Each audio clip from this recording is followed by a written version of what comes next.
Nosotros después de la captación de agua vamos a conducir al sitio de tratamiento, si es para abastecimiento o ya de utilización, casa de máquinas, si es para generación de energía, ¿sí? O ya los cultivos, de ser el caso, ¿no? Entonces, con el objetivo de separar el agua que es tratada con el agua que todavía no lo es, a la aducción se le denomina el transporte de agua cruda y al transporte de agua tratada se le denomina conducción. Por lo general se habla de conducción nada más, ¿no? Pero si encuentran, si escuchan este término en los textos, aducción, es de la misma conducción, pero con agua cruda. Ya, ya. Entonces hablemos de las obras de conducción. Podemos tener dos tipos, justo lo que veíamos en estos dos ejemplos del aguas abajo de la galería. Podemos tener a superficie libre o a presión, o con tuberías forzadas a presión. Entonces, a superficie libre, el líquido ocupa una parte de la sección y la presión en la superficie es igual a la presión atmosférica. Nosotros ya hemos ido usando algunos criterios de esto que vamos a ver, ¿sí? Directamente y algunos términos, pero aquí vamos a analizar la teoría, entonces eso tal vez para las personas que no tienen mucho conocimiento en hidráulica y están empezando en esta área de la hidráulica, entonces estas clases les van a ser súper útiles, ¿sí? Porque hay muchos términos que hemos usado antes que aquí vamos a evaluarles un poquito más, ¿ya? Entonces, como les decía, el líquido ocupa una parte de la sección y la presión en la superficie es igual a la atmosférica. ¿Sí? Esta es una superficie libre, esto es como tener un canal. La superficie del agua coincide con la línea piezométrica y el gradiente del canal es siempre positivo o la pendiente del canal es siempre positivo. En tuberías forzadas a presión esto sería cerrado y en esta zona es como que nosotros hacemos dos huecos en la tubería para ver la carga piezométrica que tenemos, ¿no? Esta sería una tubería cerrada. En tuberías a presión el líquido ocupa toda la sección y tiene presión diferente a la atmosférica. Esta sería la carga piezométrica que tendríamos, ¿no? La inclinación de la tubería puede ser cualquiera siempre que se encuentre por debajo de la línea piezométrica. Entonces, miren la diferencia. A superficie libre, nosotros debemos siempre tener un gradiente positivo, pendiente positiva. Y en tuberías a presión, nosotros lo que buscamos es que la línea piezométrica no se cruce con la tubería. Eso es lo que buscamos, para no tener presiones negativas. ¿Sí? Entonces, miren la diferencia. Aquí tenemos una carga de posición y la carga de velocidad y las pérdidas. En tuberías, lo que tenemos es una carga piezométrica, ¿sí? Además de la carga de posición, carga piezométrica, la carga de velocidad y las pérdidas. ¿Sí? Es diferente entonces, superficie libre y tuberías a presión. Ya. Analicemos canales. Los canales son conductos abiertos o cerrados en los cuales el agua circula debido a la acción de la gravedad. Entonces, bueno, para hacer un canal, esta aclaración no es que esto debe estar abierto para hacer un canal. Por ejemplo, en los colectores de alcantarillado. Esos son cerrados, pero el flujo, el agua funciona, trabaja ahí como en un canal, ¿sí? En realidad no se debería presurizar, ahí es cuando hay problemas en los sistemas de alcantarillado, ¿no es cierto? Pero es un canal con sección circular. Siempre y cuando esto no se llene, estamos trabajando como un canal a superficie libre. Ya. Los canales se clasifican de acuerdo a su origen, pueden ser naturales o artificiales. Los canales naturales siempre van a tener condiciones de materiales, de vegetación. En cambio, los artificiales son regulares, ¿sí? Como los que vemos en la imagen. Y evitamos, ¿no? Que tengan crecimiento de vegetación en los lados, etcétera, ¿no? Las fuerzas que intervienen en el flujo a superficie libre. La fuerza de gravedad es la más importante en este movimiento. La fuerza de resistencia, esta es la fuerza ocasionada en las fronteras rígidas debido a la fricción y a la naturaleza turbulenta del flujo, ¿no? A la fricción que tenemos en las paredes del canal. Tenemos la fuerza producida por la presión que se ejerce sobre las fronteras del canal, particularmente en donde la geometría cambia. La fuerza debida a la viscosidad del líquido. Esta tiene poca importancia si el flujo es turbulento.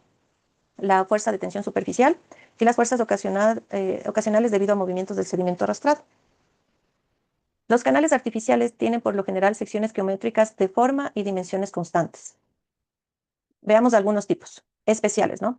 Una rápida es un canal de gran inclinación. Un acueducto es un canal construido sobre el nivel del terreno. Mire, un acueducto sobre el nivel del terreno. Rápida, gran pendiente, ¿no? Ahí es una rápida. Canal prismático. Es el que tiene una sección transversal constante y una pendiente de fondo constante. Sección constante, pendiente constante es un canal prismático. Hablemos de las secciones transversales. Se refiere al área que contiene líquido en forma perpendicular a la dirección del flujo. Podemos tener rectangular, trapezoidal, triangular, parabólica, circular. Miren, por ejemplo, aquí es la que veíamos de lo que hablábamos de sistemas de alcantarillado, que al final son canales con sección circular. Los canales de sección rectangular, complicado ver como este de aquí, ¿no? Casi no se construyen rectangulares por el tipo de material donde se hace la excavación. Principalmente esos los podemos ver en laboratorio. De sección trapezoidal se usan canales de tierra y también con revestimiento, ¿no? Por las pendientes que le dan estabilidad. Estos son los más comunes. Los de sección triangular, si hemos visto, por ejemplo, las cunetas. Las cunetas son, por lo general, de sección triangular. Y unas más raras de encontrar, ¿no? Estas secciones parabólicas. En ocasiones, para canales revestidos se puede encontrar esta sección tipo parabólica, ¿no? Veamos las partes de la geometría de un canal. Tenemos nosotros entonces la profundidad del flujo, que también le llamamos como tirante o calado. Es la distancia vertical desde el punto más bajo de la sección transversal hasta la superficie libre. A eso nosotros le llamamos calado. T. El ancho superficial o espejo de agua es el ancho de la sección del canal en la superficie libre. Esto es T. Talud es la inclinación de las paredes laterales del canal. T es el valor de la proyección horizontal cuando la vertical es 1. Y siempre manejamos estos términos en canales nosotros. Las pendientes siempre les damos de esa forma. Para nosotros la pendiente es T, 1. ¿Sí? Como lo que vemos aquí. Talud es 0,25, 1, 1, 1, 1,51, 2, 1. Siempre, entonces, recuerden que para nosotros la vertical es 1 y el valor que va variando es este T. Área hidráulica es el valor de la sección transversal ocupada por el líquido. Perímetro mojado es la longitud del canal en la sección transversal que está en contacto con el fluido. ¿Sí? Esta longitud. Radio hidráulico es la relación entre el área hidráulica y el perímetro mojado. Profundidad hidráulica es la relación entre el área mojada y el ancho superficial, entre el área mojada y el espejo de agua. Borde libre es la distancia que hay desde la superficie libre del agua hasta la corona del borde. Siempre en los canales es importante dejar este borde libre, ¿no? Esta distancia que hay desde la superficie libre hasta el borde del canal. Esta distancia, para calcular esta distancia existen varios criterios de diseño, ¿no? Por ejemplo, hay uno que dice que para canales sin revestimiento es muy usual tomar 1/3 del calado. Bueno, ya hay más fórmulas que vamos a analizar también, ¿no? Ya. Hablemos de los tipos de flujo. Si consideramos al tiempo como criterio de diseño, entonces podemos tener lo que conocemos como flujo permanente y no permanente. Como les decía, el criterio del análisis para este flujo es el tiempo. Es permanente cuando la velocidad en una sección dada se mantiene constante en el tiempo, ¿sí? En el lapso de tiempo especificado. Si se mantiene constante la velocidad, entonces también lo hará la área hidráulica y el calado. Y se da lo contrario cuando se dice que el flujo es no permanente. Dentro de este flujo permanente tenemos el flujo uniforme y el flujo variado. Cuando hablamos de uniforme y variado, en cambio, el espacio es el criterio. ¿Qué quiere decir el espacio? El tramo del canal es el criterio de análisis. Entonces, el flujo es uniforme si en el tramo la velocidad permanece constante. Entonces, si la velocidad permanece constante, también su área hidráulica, también el calado, ¿sí? Y es variado si no sucede eso. Dentro del variado tenemos gradualmente variado, rápidamente variado y espacialmente variado. Este flujo gradualmente variado ya lo analizamos en la transición, ¿se acuerdan? Decíamos, ese es un tipo de flujo gradualmente variado. ¿Sí? ¿Qué quiere decir? Que los parámetros cambian gradualmente, así como el nombre lo indica, a lo largo del canal. Eso le conocemos nosotros como curva de remanso, que se genera cuando tenemos algún tipo de sección de control. Nosotros habíamos hecho esa transición.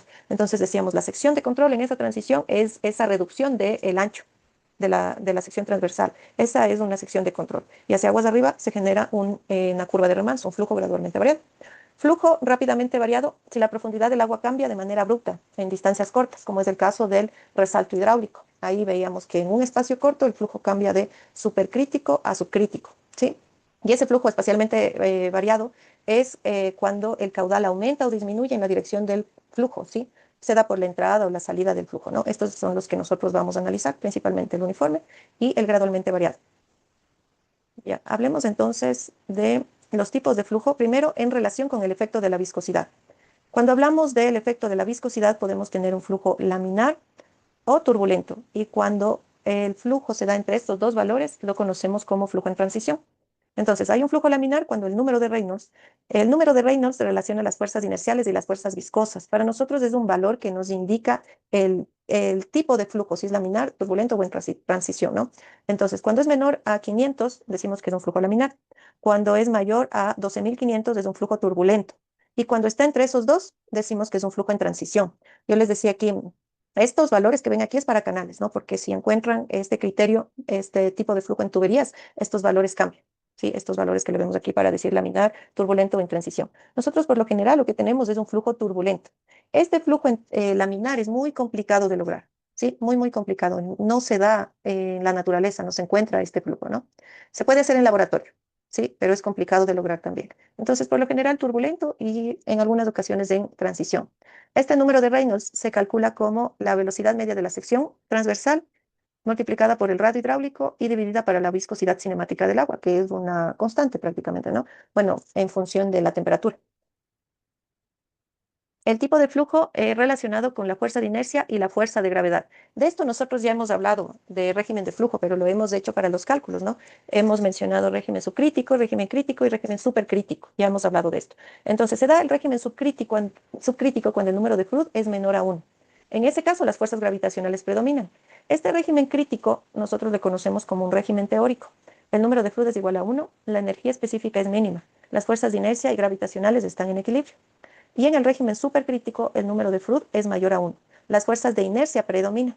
Aquí, en cambio, calculamos nosotros este número de Froude. Es un número adimensional que relaciona las fuerzas inerciales y las fuerzas de gravedad. Se determina como la velocidad media dividido para la raíz cuadrada de la gravedad por la profundidad hidráulica. Entonces, nosotros cuando hacemos un diseño de canales, lo que buscamos es que nuestro régimen sea subcrítico. Eso es lo que nosotros analizamos, uno de los criterios que verificamos en el diseño de canales. ¿Por qué? Primero, este régimen crítico es un régimen teórico, es un puntito, ¿sí? Es un solo valor, el calado crítico, que ya le mencionamos también alguna vez, ¿sí? Pero este régimen supercrítico tiene velocidades altas, calados bajos, puede llegar a ser sumamente destructivo. Por eso nosotros en el diseño de canales buscamos este régimen subcrítico. Al tener velocidades menores, también vamos a tener calados más altos. Buscamos este régimen para el diseño. La distribución de presiones en canales a lo largo de una sección transversal es igual a la distribución hidrostática de presiones. La distribución de velocidades no es uniforme. Debido a la fricción que se produce en las paredes y la base de un canal abierto, la distribución de velocidades no es uniforme. Teóricamente se dice que la velocidad media se presenta aproximadamente al 60% de la profundidad, ¿no? Cuando nosotros medimos la velocidad media, lo hacemos en un punto al punto 6 del calado, ¿sí? Ahí lo hacemos. Conversemos entonces del flujo uniforme. Las características del flujo uniforme, la profundidad, el área hidráulica, la velocidad y el caudal son constantes con respecto al espacio en el tramo de análisis que ya habíamos conversado, ¿no? La línea de energía, la superficie del agua y el fondo del canal son paralelos, tienen la misma pendiente. Se establece un flujo uniforme cuando la resistencia o fricción se equilibra con las fuerzas gravitacionales.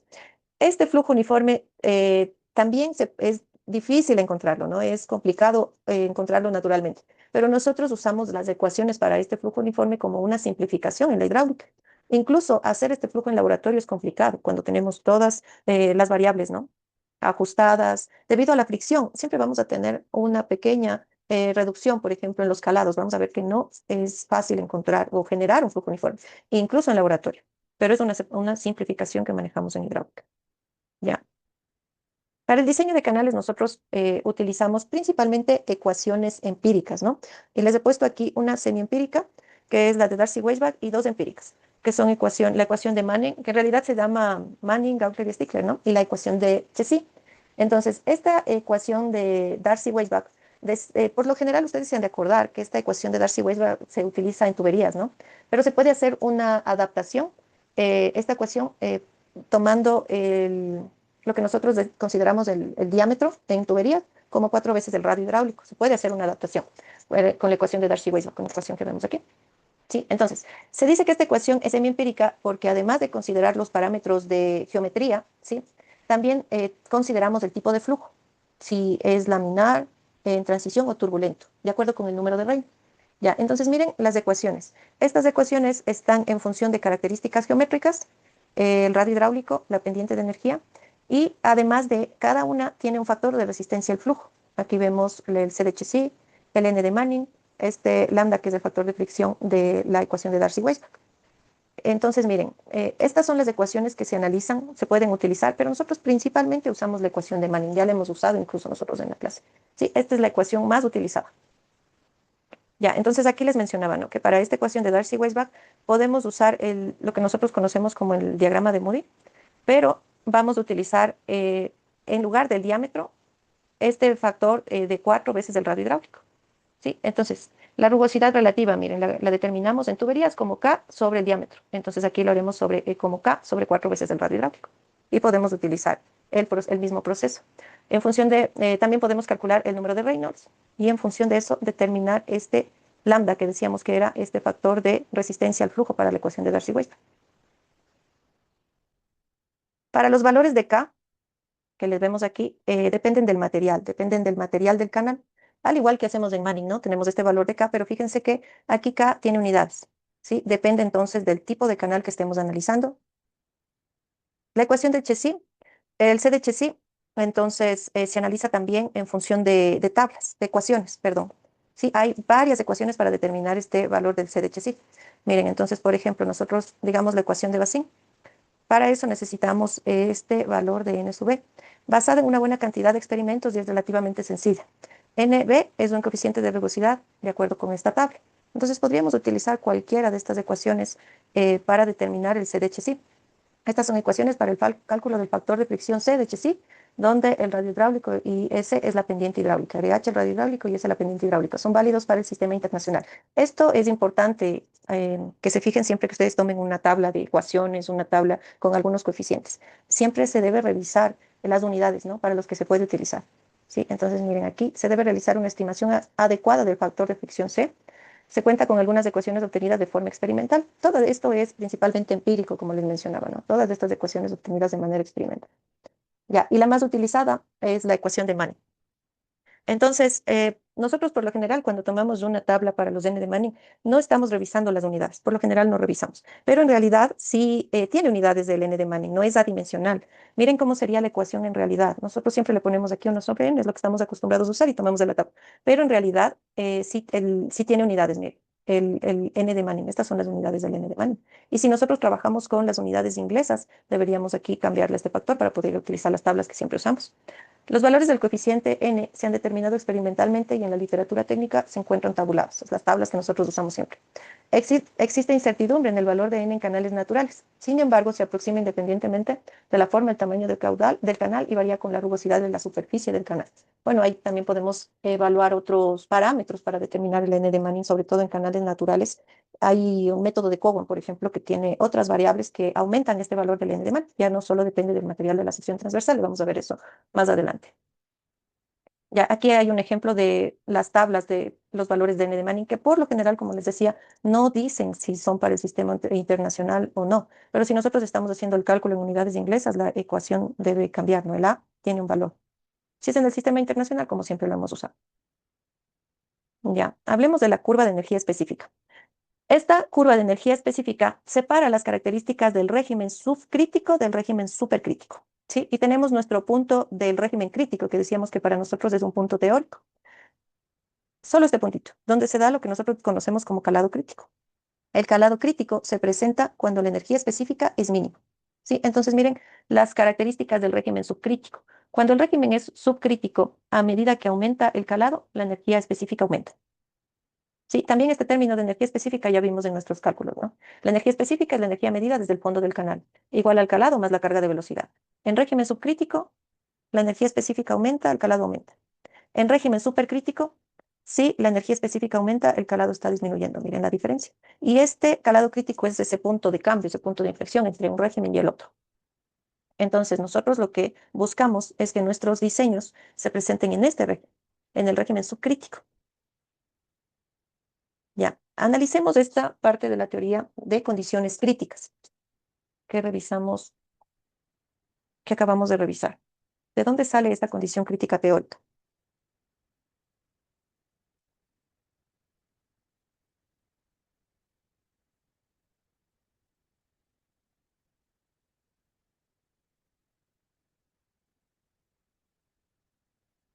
Ya, entonces, la condición crítica, vamos a hacer el análisis solamente para un canal de la forma más sencilla, ¿no? Un canal rectangular. Y el resto es algo parecido, el análisis. Pero solo para ver de dónde viene esta parte teórica, un análisis de, en sección rectangular. Entonces, a este canal rectangular le vamos a llamar al ancho B y al calado Y, ¿sí? Entonces, partimos con la ecuación de la energía específica, será nuestra ecuación 1, que dice que H es igual al calado más la carga de velocidad. Vamos a colocar otras ecuaciones que vamos a usar, la ecuación de continuidad, caudal es igual a velocidad por área, y aquí voy a reemplazar caudal es igual a velocidad por Y por B, ¿no? Voy a colocar la ecuación del caudal unitario, que es igual al caudal para el ancho. Ya, y voy a reemplazar en esta ecuación el valor del caudal. Le voy a poner en lugar de caudal, caudal unitario por ancho, será igual a la ecuación del caudal que colocamos aquí arriba, velocidad por calado por ancho. Sí, voy a simplificar estos dos valores y me quedo con esta ecuación que dice que la velocidad es igual al caudal unitario sobre el calado. Esta ecuación le voy a llamar 2. Ya, voy a aplicar la ecuación 2 en la ecuación 1. Ya, entonces voy a tener que la energía específica es igual al calado, más en lugar de la velocidad, voy a poner el caudal unitario al cuadrado sobre 2 veces la gravedad por este calado al cuadrado también. Ya, entonces de aquí vamos a aplicar la primera derivada. Vamos a ver una aplicación de la primera derivada para determinar valores mínimos y máximos. Entonces,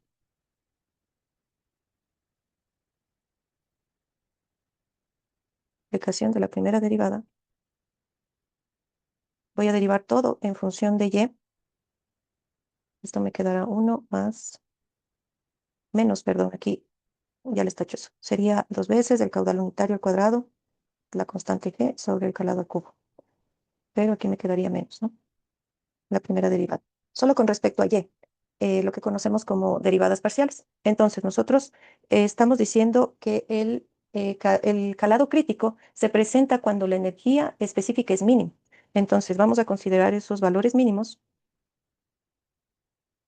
Estamos diciendo prácticamente que estos valores se aproximan a cero. Si la energía específica es mínima, eso decíamos en la teoría, ¿no? Si la energía específica es mínima, el calado es crítico.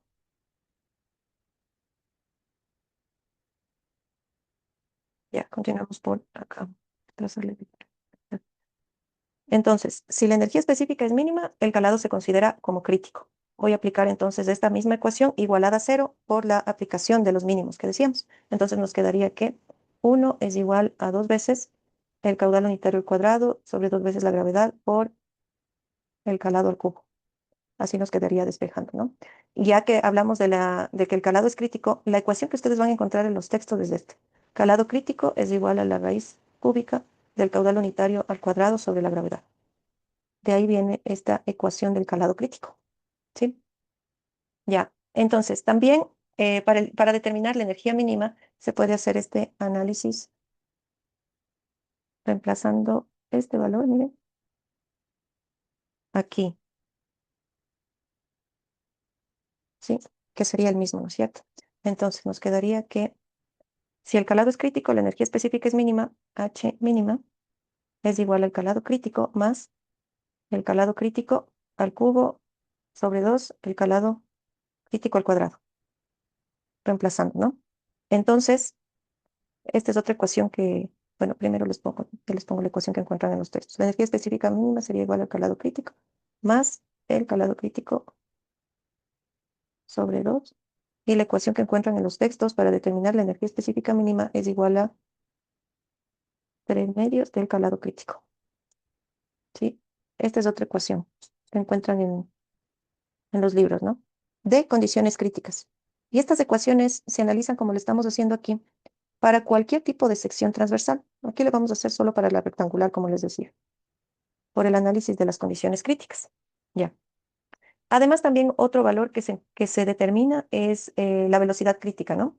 Entonces, en la primera ecuación, en la 1, vamos a reemplazar este valor de la energía específica mínima y nos quedaría que los 3 medios del calado crítico es igual al calado crítico más la velocidad, le voy a llamar como velocidad crítica también, porque todo cambia a condiciones críticas sobre 2 veces la gravedad. Miren, reemplazada esta última ecuación que encontramos en la ecuación 1. Y de ahí se determina esta ecuación de la velocidad crítica que dice que es igual al calado crítico por la gravedad. Esta es otra de los textos. Ya. Esas son las ecuaciones que se utilizan en condiciones críticas. Miren que son mucho más simples estas ecuaciones, más sencillas se puede decir para condiciones críticas. Y cuando determinamos tirante crítico, por ejemplo, en secciones en canales, también es más fácil el cálculo, más pequeño y necesitan menos datos que, por ejemplo, el tirante normal. Condiciones normales, miren la diferencia. Es porque estas ecuaciones son mucho más sencillas, las ecuaciones en condiciones críticas. Ya, esto porque, bueno, les pongo esto porque espero, no sé, todavía tengo que organizarme con los tiempos, pero quisiera llevarles al laboratorio de hidráulica para, eh, para analizar flujo supercrítico, subcrítico y estas condiciones críticas solo teóricas, ¿no? Entonces, por eso les hice esta partecita también. Listo. Revisemos un ejercicio con las ecuaciones que pusimos antes. Están aquí. Hagamos un cálculo para ver cómo se usan esas tablas, cómo se utiliza ese ábaco en el cálculo de canales. Hagamos un ejemplo práctico.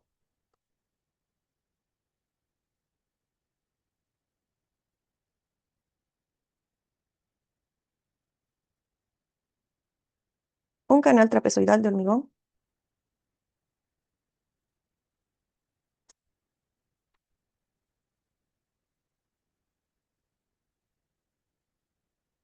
El hormigón lanzado de ancho de solera 6 metros, pendiente 0,16%, talud 2,1, tiene un calado máximo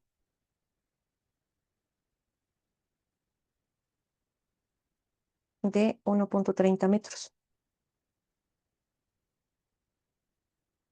Calcular la velocidad y el caudal. Ya. Más adelante vamos a ver diseño de canales, ¿no? Y para eso algunos criterios. Esto que estamos haciendo aquí sería una evaluación de algo que está construido. Entonces tenemos un canal trapezoidal. Voy a hacerles aquí un esquema del canal.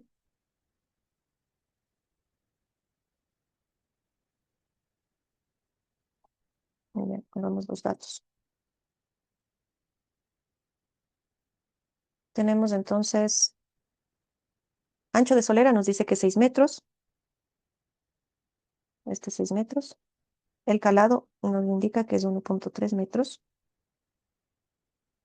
El talud dice que es 2,1. Recuerden cómo poníamos nosotros el 2,1. Siempre la vertical es 1. Y ahí 2. ¿Sí? Ya. Entonces, apliquemos primero la ecuación de Manning, ¿no? Para revisar este cálculo. Primero con Manning. La ecuación de Manning dice que la velocidad es igual a 1 sobre n por el radio hidráulico a la 2/3 por la pendiente a la 1/2. Ya, sí tenemos el dato de pendiente, 0,16% dice, ¿ya? Entonces, primero, deberíamos determinar este valor del n de Manning para este dato de hormigón lanzado. Entonces, vamos a usar las tablas que vimos en los ejemplos. Ecuación de Manning. ¿Qué valor colocarían para el n de Manning? En el chat, por favor.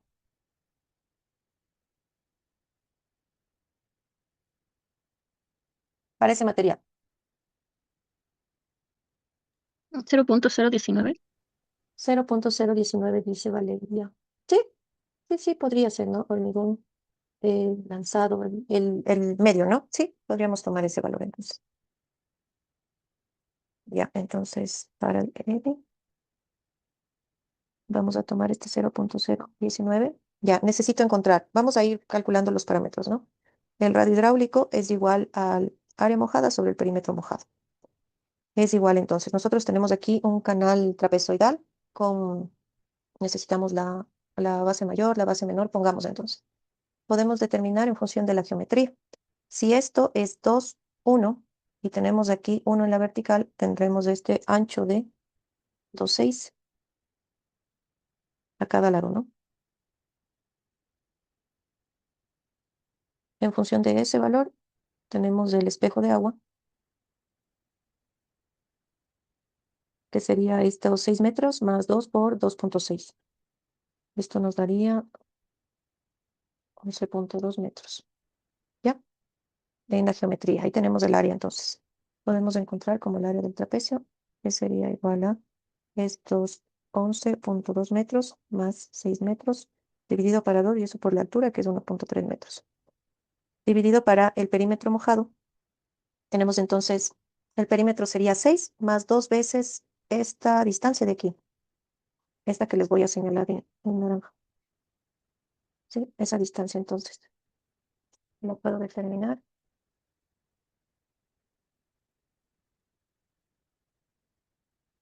Es 2,3 91. Ya, entonces tendríamos aquí en la ecuación esos 6 metros más 2 veces 2,91 metros. Ya, en el radio hidráulico les da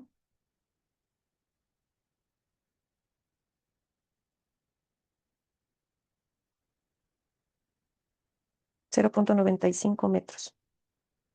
Ya, ya tengo todo para determinar la velocidad. La velocidad será igual entonces a 1 sobre 0,019 por el radio hidráulico 0,95 a la, les he puesto mal aquí en la ecuación aquí arriba, es 2 tercios, aquí, a la 2 tercios por la pendiente que era 0,16%, entonces 0,0016 a la 1 medio.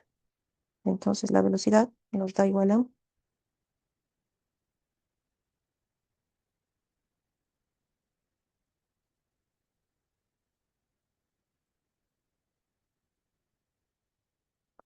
2,03 metros por segundo. Ya, miren, entonces la ecuación de Manning ya la hemos usado antes, ¿no? Veamos, por ejemplo, aquí con la ecuación de Chezy. Hagamos el cálculo con esta ecuación. Para la ecuación de Chezy, les voy a copiar aquí, ¿no? Dice que la velocidad es igual al C de Chezy por el radio hidráulico a la U medio por la pendiente a la U medio. ¿Sí? Ya, entonces, para eso teníamos algunas ecuaciones para determinar el C de Chezy. Miren, por ejemplo, habíamos mencionado esta de Bassin, donde dice que C es igual a 87 sobre 1 más este valor NB sobre la raíz del radio hidráulico. Ya, para determinar de la ecuación de Bassin este NB, necesito, miren, igual el material, ¿no? Igual que en la ecuación de Mann. ¿Qué valor colocarían para esta ecuación de Bassin? ¿Qué valor de NB? Si quieren en el chat o si quieren, prendan el micrófono.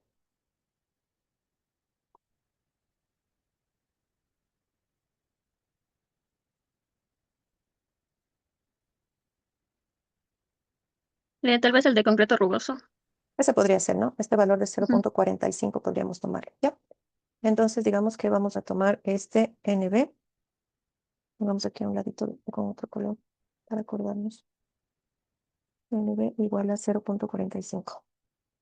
¿Ya? Y de ahí tenemos este cálculo de 87 sobre 1 más 0,45 por la raíz de el radio hidráulico 0,95.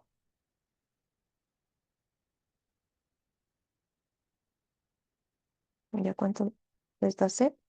Y el resto ya teníamos, ya habíamos determinado, ¿no?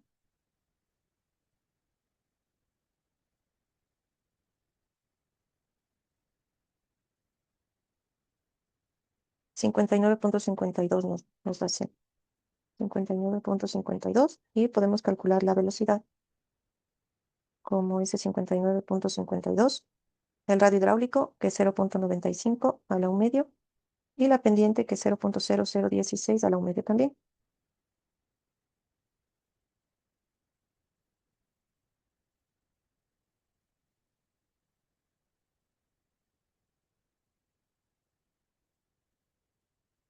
Con esto la velocidad nos da igual a 2,32 metros por segundo.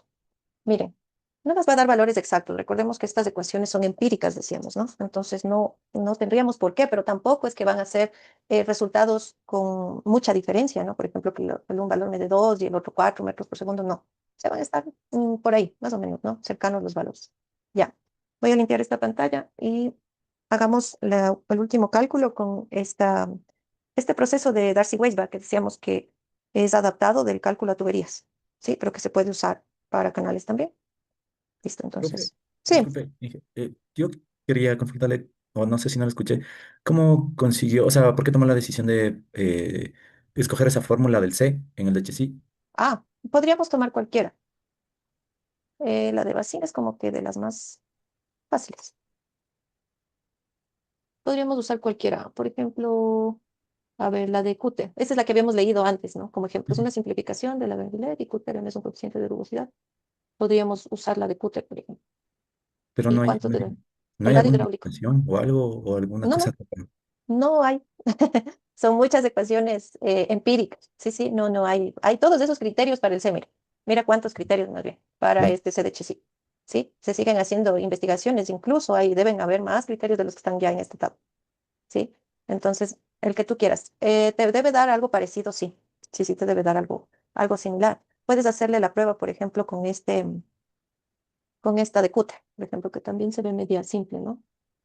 Aquí lo que cambia son estas constantes, ¿no? Estos factores para el cálculo. Entonces aquí habíamos tomado concreto Ujú. rugoso, ahora el M sería 0,65. Ujú. Entonces hazle la prueba ahí, 0,95 teníamos, ¿no? Ujú. El radio hidráulico, la raíz de 0,5.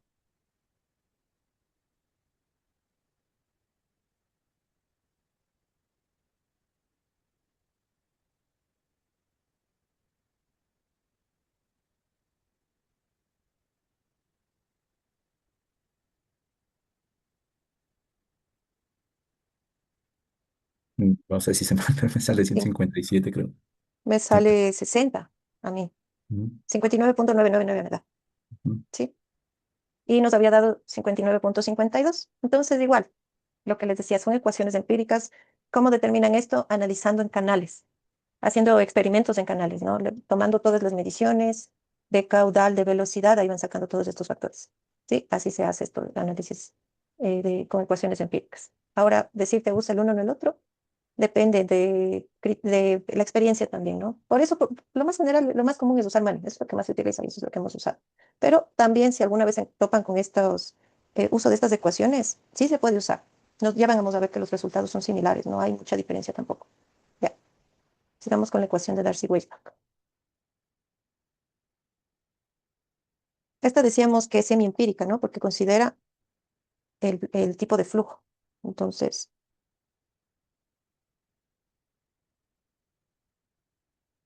ecuación de Darcy-Weisbach. Esa ecuación nos dice que la velocidad es igual a la raíz de 8 veces la gravedad sobre el factor de fricción para Darcy-Weisbach, que es lambda, multiplicado por el radio hidráulico a lo medio y por la pendiente a lo medio. Ya. Entonces, miren, aquí necesitamos un valor de K que depende del material. Miren, en todos necesitamos un valor que dependa del material, ¿no? En este caso se llama K. Veamos las recomendaciones para el K de Darcy-Weisbach. ¿Qué valor tomarían de K?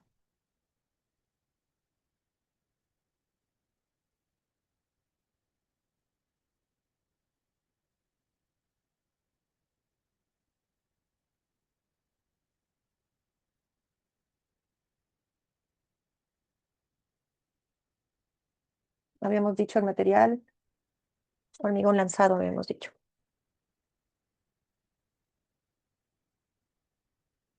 Muy rugosa, 10. Muy rugosa. Concreto, a ver, ¿dónde está el 10? El Concreto mal moldeado.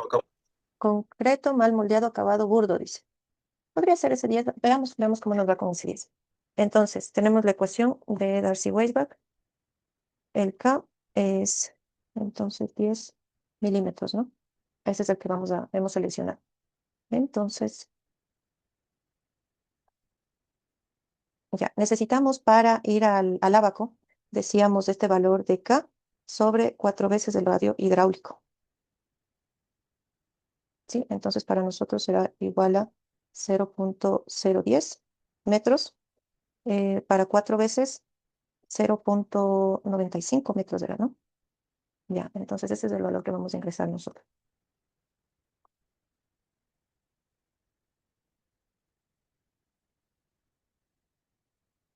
Bien, sería entonces 0,00263. ¿Sí? Me avisan si les da así ese valor. 0,00263. Entonces vamos al abaco. ¿Dónde está? Aquí. Entonces aquí, ese valor le llamamos rugosidad relativa, mire. En lugar de K sobre D, K sobre 4 veces el radio hidráulico. Y aquí analizamos tomamos este valor de 0,00263. Hasta aquí sería 0,003, un poquito más abajo. Ya, el primer cálculo que deberíamos hacer, o el primer intento, se podría decir, es tomando el flujo o considerándolo como hidráulicamente rugoso, turbulento. Turbulencia plenamente desarrollada. Miren cómo va el abaco. Esta es la zona de turbulencia plenamente desarrollada. Esta es la zona en transición donde vemos las curvas y solo está el límite del flujo laminar. Solo esa línea de ahí. Sí, entonces, el primer cálculo, porque no podemos determinar el número de Reynolds. Recuerden que el número de Reynolds está en función de la velocidad. Es velocidad por radio hidráulico sobre la viscosidad. Entonces, asumimos algo de inicio. Por ejemplo, aquí, turbulencia plenamente desarrollada y nos vamos con la línea recta hasta encontrar lambda. ¿Sí? Entonces, con el valor de 0.0026, ¿cuánto le ven a lambda? Yendo recto, sin tomar la curva. Eso sería transición. ¿Cuánto le ven más o menos? 0.027. 0.027 me dicen. Ya, hagamos con ese. Entonces, primero, esto se asume de entrada, decimos, ¿no? Asumo turbulencia desarrollada y con esto encuentro un lambda igual a 0.027, ¿ya? Entonces, ya con esto puedo encontrar la velocidad. La velocidad es igual a la raíz cuadrada, 8 veces la gravedad, sobre el 0.027, 0.95 a la 1 medio, y la pendiente 0.0016 a la 1 medio. ¿Ya? ¿Qué velocidad les da?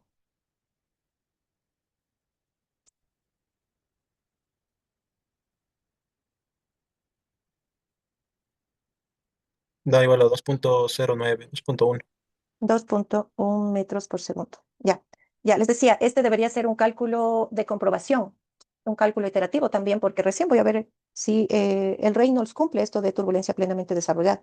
Entonces aquí necesito determinar el número de Reynolds, que es igual a la velocidad por el radio hidráulico sobre la viscosidad. Esto es 2.1 por el radio hidráulico, 0.95 metros sobre la viscosidad es 1,14 por 10 a la menos 6 metros cuadrados sobre segundo. Es una constante para el agua, ¿no? Entonces me daría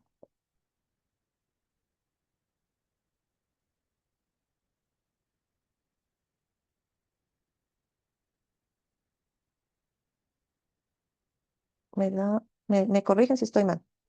1.750.000. ¿Sí les dio eso?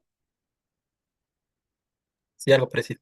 Sí, ya. Entonces eso me da, trabajando con los decimales que tengo ahí. Ya, entonces ahora vamos al ábaco. Nuevamente. Verifiquemos con este mismo valor de la relación de K sobre 4 veces el radio hidráulico y el número de Reynolds, que miren cómo está. Pongámosle en función de cómo le manejan en el ábaco. Miren cómo le manejan. Este sería 1 por 10 a la 6, 2 por 10 a la 6 y así, ¿sí? 1 por 10 a la 7 y así. Nosotros tenemos aquí 1 por 10 a la 75. Perdón, 1.75 por 10 a la 6, que dije antes. 1.75 por 10 a la 6. Entonces, revisemos. Estaríamos por aquí y con el valor que encontramos de 0.0026 aproximadamente por esta zona, ¿no? Miren, sí estamos en la zona de turbulencia desarrollada. Sí estamos en donde, aquí es, por aquí es. 0.1 por 10, 1.75 por 10 a la 6, por aquí. Y en el 0.0026, más o menos por esta zona. Entonces, miren, sí estamos en la zona de turbulencia plenamente desarrollada que asumimos de inicio. Si no estábamos, digamos que caíamos por la curva, entonces seguíamos el valor de esta relación K sobre 4 veces el radio hidráulico y seguíamos la zona curva hasta toparnos con el valor del Reynolds. Y ahí veíamos el lambda. ¿Sí? Entonces, de entrada asumimos turbulencia plenamente desarrollada, pero si caemos en transición, debemos seguir la curva de transición hasta toparnos con el red. En nuestro caso, sí estamos con lo que asumimos de inicio, ¿no? Estamos por aquí, entonces nos quedamos con esos valores que ya leí. Entonces, ya tendríamos nuestra velocidad. 2.1 decíamos, ¿no? Y en las anteriores nos había dado 2.03 y 2.32 metros por segundo. Les voy a poner aquí. Con Manny teníamos una velocidad de 2.03 metros por segundo. Con Chessy teníamos una velocidad de 2.32 y con Darcy Weisbach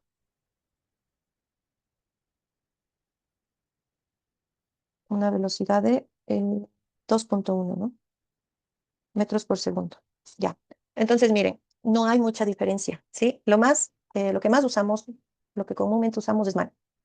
Este es el valor que nos hubiera dado. Pero miren, si usamos las otras ecuaciones, sabemos que vamos a tener una respuesta aproximada, ¿sí? Vamos a tener algo cercano. Ya, entonces, el otro cálculo nos decía el cálculo del caudal, decía, ¿no es cierto? Entonces, determinemos el caudal usando el caudal igual a velocidad por área. El área, que es, ¿cómo estábamos? No creo que calculamos el área por separado, ¿no? Era esa área trapezoidal, que era 11.2. Sí, 11, 18. Si tienes el área es 11.18, Sí, ya, 11.18 metros cuadrados, ya. Con eso entonces determinamos el caudal para cada caso.